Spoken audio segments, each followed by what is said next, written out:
What's up, everybody? Brandon Cornelius here for Blackpreneur Magazine, and I have the distinct honor of sitting next to somebody who's made crazy waves in the financial world.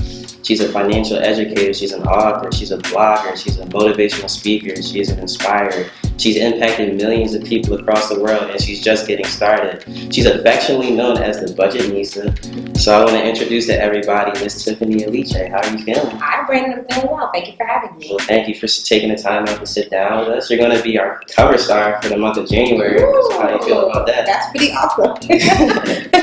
So, before we get into all the success you have now, everybody has a place where they start. So let's take it all the way back. Okay. That's cool with you. So just talk about where you come from and just describe to us your childhood a little bit. So really, Budgetnista started at home. My father was a CFO and an accountant, and he has 2 degrees in finance, one in finance and one in economics. And so he and my mom talked to us about money all the time at home. I have 4 sisters. So they had 5 girls, and money was just a normal conversation. I didn't know it wasn't normal in other people's households until I went to college. And my college roommate had debt collectors call in the room. I thought it was funny, because they would call and we would make up different names and stuff. Until I went home and I was telling my dad, and he was like, so people actually live like that, the debt collectors call. And it wasn't even her debt. Her parents had opened up credit cards in her name. Oh, okay. So I was like, wow, I didn't even know that people did that. And so really it started there. And so I would ask him for advice that I should tell her, and I began telling her. And so it became like a cycle for me to go home, get advice, and then share it with my friends. And before long, the advice stuck with me, and I just began sharing it from what I remembered and from what I knew.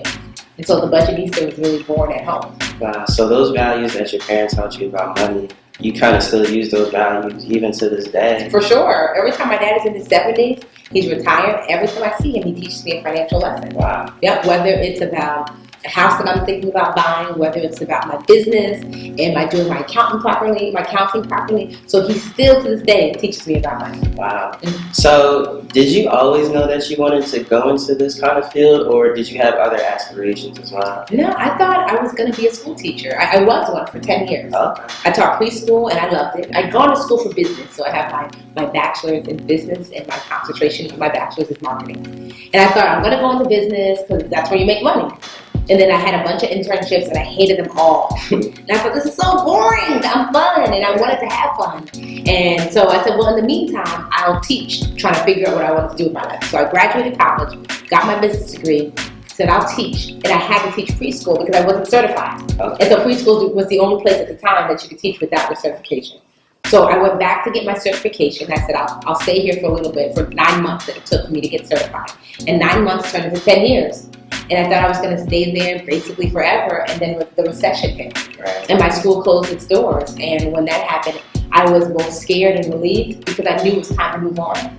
And so in all that time of teaching preschool, I found myself helping parents with their finances, helping the other teachers, helping the maintenance men. So I was still teaching personal finance to the people around me, but not in a formal way. And so when my school closed, I volunteered and did a bunch of different things, but I kept going back to teaching personal finance. Right. And I was volunteering for different nonprofits, and I found myself building personal finance programs for them to teach in the community, and then doing the teaching. Until one day somebody asked me when I was out volunteering, how much did I cost? And I thought, well, I don't cost anything, And my best friend was like, well, you're broke, so you should cost something. And I thought, can you charge people for that? And she said, they asked you. And so that was my first really awakening into wow, I can actually get paid off of this thing that I really like. Wow. Mm-hmm. Wow. So when you're 26 years old, right, you're still trying to figure yourself out, but a big debt comes into your life. Yes. So just explain, this $35,000 credit card debt. How did that come about, and ultimately, how did you find your way out of it? So it was really hard. So when I was 25, I bought my first house, and I was doing really well. Before I bought my house, I'd saved $40,000. I bought my car in cash. So I really wanted to take my life to the next level, and I wanted to start investing. So I reached out to who I thought was a friend of mine, because he was independently wealthy, and I asked him if he could teach me how to invest. He said, sure. That the first rule of investing is to use other people's money. Mm-hmm. And I was like, well, who I know? I don't know anything about investing. So he told me, at the time I had one credit card, and I used to pay it off every month in full, because my dad told me that. Right. And he said, no, open up 2 other credit cards and take the money off It's called a cash advance, and then use that money to invest. Bad idea. Because cash advances, they charge you so much interest on that money. I didn't know that. So I took the money off, and then he was like, okay, now give me the money, and I'm going to invest it, and then I'm going to invest it he lived in both America and France. He said, I have stores in France. I'm going to use the money to buy products, ship it to my stores in France. When they sell, you'll make about $2,100 a week. Now think about what that sounds like. $2,100 a week? Who's making that? Off of I think it was like a $10,000 or $20,000 investment. You're not making that much money. That's $8,000 a month. That's a ridiculous return on investment. Like if I could do that, then we would all be millionaires. At the time, I thought, woohoo, he's rich even now. Within 3 days, I realized I was never going to see him or my money again. So he took that money, but before then, I just knew I was going to make $2,100, so I started spending money before I got it. So initially, I gave him $20,000, but in that like week or so, I was like, let me get this. I'm about to be rich. So I started buying all this different stuff, and before I knew it, I was $35,000 credit card debt. And I was like, that's all right though, because it's about time for my first payment. First payment didn't come. He stopped picking up his phone. Second payment didn't come. I started looking for him with them boys, and he was gone. And I was devastated because I thought I never owed money before. I only ever owed my mortgage and my student loan debt, but I never owed money on a credit card. I didn't even know how to act. Right. And so I didn't do anything. At first, I just paid the minimum because I refused to acknowledge that it was my fault. I said, no, he's a thief. It's his fault. He's going to fix it. So I called every number I could think of. I called France. I called everywhere. And he never picked up, or he did, but he would always say next week. And it took me a year to acknowledge that he was never going to pay me back. So in that year, I finally said, okay, Tiffany, you have to put together a plan to pay off this debt. And that was the day, or the next day, I found out I lost my job. Wow. So the lesson in that was, had I accepted responsibility and started paying for it, I could have been paid off.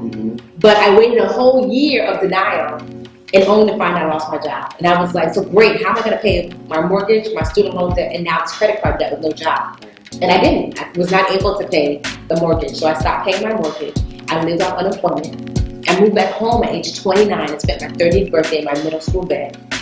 And I lost everything. And in that, I started rebuilding my whole life. And in rebuilding my whole life, I started taking notes on how I did it and started teaching other people how to do the same. Wow.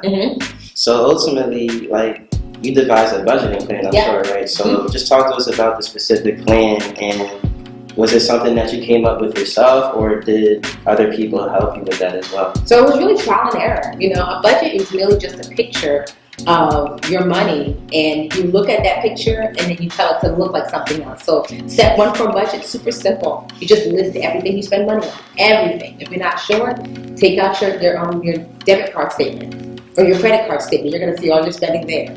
Step two, how much everything on that list costs you a month. So your rent, how much does that cost? Haircuts, how much does that cost? Grooming, eating out, groceries, everything. How much does everything cost you monthly? And if something's not monthly, let's just say a haircut, right? So how often do you get your haircut? 2 or 3 times a month. Right? So let's just say 2 times a month, and how much is a haircut? For me, 20. For other people, maybe 30. Depending. Right? So $20. So then you would say 2 times a month at $20, I spend $40 a month on a haircut. You put $40 down. Right? And then the last step is to add up that list, which I like to call your money list, and subtract it from your take-home pay. So all of your expenses, what they cost you a month, subtract it from what you make a month, and that is a budget. So once I created that, I was able to see, here's my money. Is there any money left over? There was not. And it wasn't even enough money to pay my mortgage. So I had to decide, am I going to pay my mortgage and be late on the rest of my bills, or pay the rest of my bills and be late on my mortgage? I decided to be late on one so I can pay off the many. Okay. And so I made that choice, and it was a hard choice because I'd never been late before.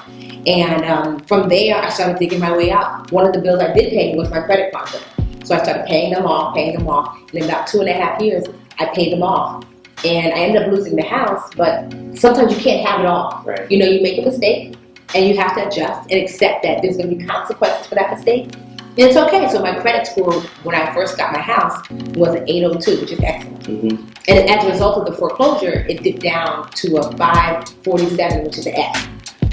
And after 2.5 years of really paying and working on my finances, I brought it back up to a 750, which is really good. And so I say all that to say, like, despite the fact that I was in this hole, it's possible to dig your way out, but you have to start with a plan. And the first step in your plan is a budget. So, just looking at the whole experience, John, before the Budgetnista, how did that ultimately inspire you to create the Budgetnista? So really, just especially my mistakes inspired me more than my successes, because I thought to myself as I was digging my way out, at least I know what to do. So many people didn't have a father like mine and a mom like mine teaching them about personal finance. So what happens when you find yourself in a hole and no one's giving you the education to dig your way out? And so it really inspired me to say, I want to really live a life of service. I knew I wanted to live a life of service, and that's why I became a teacher. But it made me realize that service looked like something different now in this part of my life. That what I learned from making these mistakes and fixing them, I want to show other people.